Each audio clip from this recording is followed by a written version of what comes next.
Friends, రైతు బిడ్డ Nagarjuna YouTube channel మీరు చూస్తున్నారండి. నేను ఈరోజు అయితే ద్రాక్ష పంట గురించి చెప్దామని వీడియో చేస్తున్నాను. ఈ వీడియోని అయితే ప్రతి ఒక్కరు లాస్ట్ వరకు చూడండి.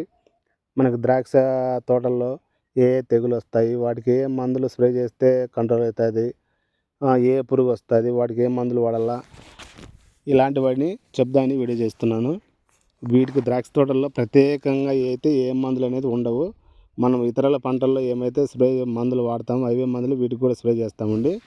ఫస్ట్ అండి, ఇక్కడ కనిపిస్తున్న చెట్లు అండి, వీటి రకం పేరు దిల్కుష్ రకం అంటారు. మేము ఒక 7-8 సంవత్సరాలు అవుతుందండి ఈ ద్రాక్ష పంట సాగు చేయబట్టి. ఈ దిల్కుష్ రకము పుల్ల కటింగ్ నవంబర్ నెల నుంచి జనవరి నెల దాకా పుల్ల కటింగ్లు అనేవి చేస్తూ ఉంటారు. మనం కటింగ్ పెట్టిన రోజు నుంచి కరెక్ట్గా 7-8 రోజులకి బుడ్డలు అనేది మూవ్ అవుతాయండి. ఆ బుడ్డలు అనేది మూవ్ అయినప్పుడు బంగారు పురుగు అనేది వస్తూ ఉంటుంది. ఆ బంగారు పురుగు పోవాలంటే రేవా 5 అనేది మనం స్ప్రే చేయాలి. రేవా 5 మనం ఎంత డోసు కలుపుకోవాలంటే 1 లీటర్ నీటికి వచ్చి 1 ml చొప్పున డోసు కలుపుకొని స్ప్రే చేస్తే నీట్గా పోతుందండి బంగారు పురుగు. అలా మళ్ళీ ఒక 4 రోజులకి మళ్ళీ అల్లికా స్ప్రే చేసుకోవాల్సి ఉంటుంది. అది కూడా తక్కువ కాస్టే. రేవా 5 తక్కువ కాస్టే, అల్లికా తక్కువ అండి, ఎక్కువ పెద్ద కాస్ట్లీ మందులు కాదు. ఇలా తక్కువ రేటు మందులతోనే పోతాయండి. అలా 2 స్ప్రేయింగ్ల తర్వాత మళ్ళీ మనకి 18 రోజులు 20 రోజుల లోపల అయితే మనకి దోమ త్రిప్స్ ఇలాంటివి వస్తాయి. ఆ దోమ త్రిప్స్కి కూడా ఎక్సోడోస్ కానీ పోలీస్ కానీ ఇలాంటి మందులు స్ప్రే చేస్తే వాటికి కూడా పోతాయండి. అవి కూడా తక్కువ, పెద్ద కాస్ట్ ఉండవు.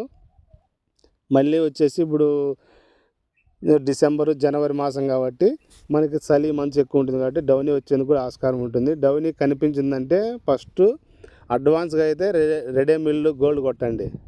డౌనీ రాకపోతే, డౌనీ వచ్చిందంటే ఫస్ట్ ప్రొఫైలర్ M45 2 మిక్స్ చేసి కొట్టండి. డౌనీ అనేది నీట్గా పోతుందండి. తర్వాత వచ్చేసి మనకి బూడిద తెగులు కూడా అటాక్ అవుతూ ఉంటాయి. ఇప్పుడు చలికి బూడిద తెగులు కూడా లోనా ఎక్స్ప్రెస్ కొట్టండి.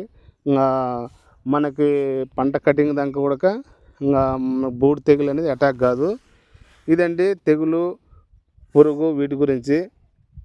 ఇంతకంటే ద్రాక్ష తోటల్లో ఏమీ తెగులు అనేది రావు. ఇలా చేసుకుంటే కన్నా మనము పంటను బాగా కాపాడుకోగలుగుతాము. రైతులకు చాలా మందికి భయపడుతూ ఉంటారు, వీటి కాస్ట్ ఎక్కువ ఉంటుంది మందులు. తర్వాత వచ్చేసి మేము 30 స్ప్రేయింగ్లు కొట్టాము, 40 స్ప్రేయింగ్లు కొట్టాము అంటూ ఉంటారు. అవన్నీ అబద్ధాలండి. నేను చెప్పింది ఫాలో అయితే కంపల్సరీగా మీకు ఈజీ అయిపోతుంది. ప్రతి ఒక్కరు మా వీడియో నచ్చినట్లయితే ప్రతి ఒక్కరు లైక్ చేయండి, షేర్ చేయండి, కామెంట్ చేయండి, సబ్స్క్రైబ్ చేయండి. Thank you friends.